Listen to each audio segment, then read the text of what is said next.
Hey everyone, welcome back to the channel. Today, things are going to be a little different. If you have followed my previous videos, you know they have always been silent, just the sounds of the road and the engine. But today, I'm finally jumping on the mic. I realized recently that I have spent hundreds of hours in these virtual cabins. And after a while, you start to see the game as more than just a simulator. It becomes a space for reflection. So, for the next 10 minutes, I want to talk about why we are all still here in 2026. We have seen the 1.58 update, we have seen the map expand across the continent, and we have seen the game grow from a niche hobby into something massive. I'm not here to talk about speedometer settings or dashboard widgets today. I just want to talk about the zen of the road and the journey we have all been together on. Think back to when you first started playing. For many of us, it was years ago. The world felt smaller then. The roads were simpler, cities were blocks of identical buildings, and the lighting, well, let's just say we have come a long way. Now, in 2026, the present day of ETS2 is breathtaking. We have seen the Germany river bring a soul to the Autobahn. We have seen Greece and Nordic horizons introduce lighting and weather systems that make you forget you are looking at a screen. But it's not just about the graphics, it's about the feeling of being there. There's a specific feeling when you're driving at 2 a.m. in the game, the rain is hitting the windshield, and you're hours away from your destination. In the early days, that felt like a grind. Today, it feels like a destination in itself. SCS has managed to do something very rare. They have kept a game alive for over a decade. By respecting the atmosphere, they didn't just add new content, they went back and fixed the old world so it wouldn't feel left behind. That's why a drive through the Rhine region today feels just as special as a drive through the newest DLC. We live in a world that's obsessed with fast. Everything is instant. Instant messages, fast travel in games, 60-second TikToks. But Trucksim is the opposite. It's one of the few places where you are forced to slow down. You can't skip the miles. You have to earn the arrival. I have found that my best thinking happens during these long hauls. On my PC, I can just open the game and instantly I'm transported. I'm not worrying about the real world for a while. I'm worrying about my fuel gauge, my turn signals, and the AI driver who just cut me off.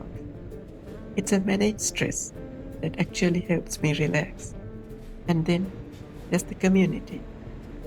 We are a silent brotherhood in a lot of ways. We pass each other in convoys. We share photos of our rigs. And we participate in events like Hearts in Bloom, not because we need the rewards, but because it feels good to be part of a collective goal. In a 2026 gaming landscape filled with battle passes and competitive shooters, there is something deeply peaceful about a community that just wants to deliver cargo and watch the sunset. A lot has been said about where we are going next. We know the console versions are coming, and we know the world is going to keep expanding into places we never thought we would see. But for me, the legacy of the game is already secure. It has become a digital archive of Europe. When I look at the reworked cities, I see more than just game assets.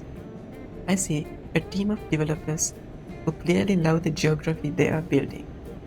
They aren't just making a driving game anymore. They are building a world that lives and breathes.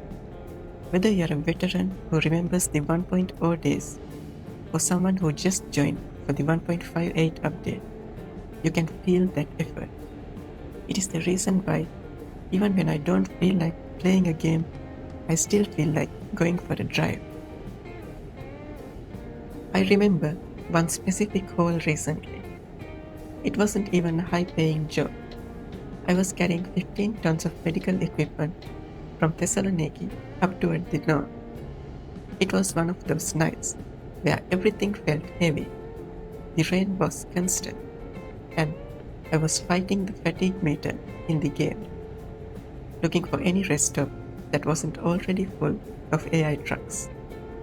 I pulled over at a small station in the mountains.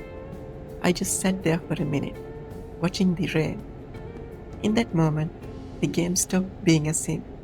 It felt like a memory. I think that is the magic of ETS 2 in 2026. It gives you these small, quiet stories that belong only to you. It's not about the destination or the XP.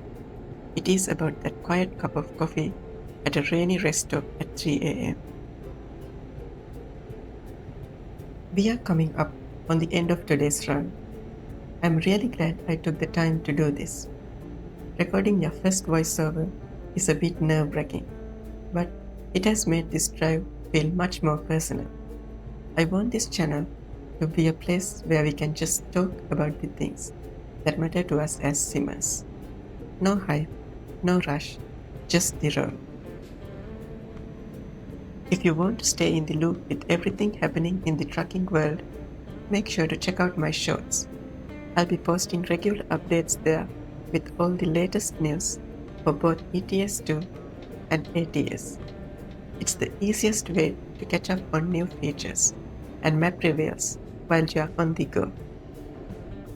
But for now, I want to hear from you. What is the one thing about this game that keeps you coming back after all these years?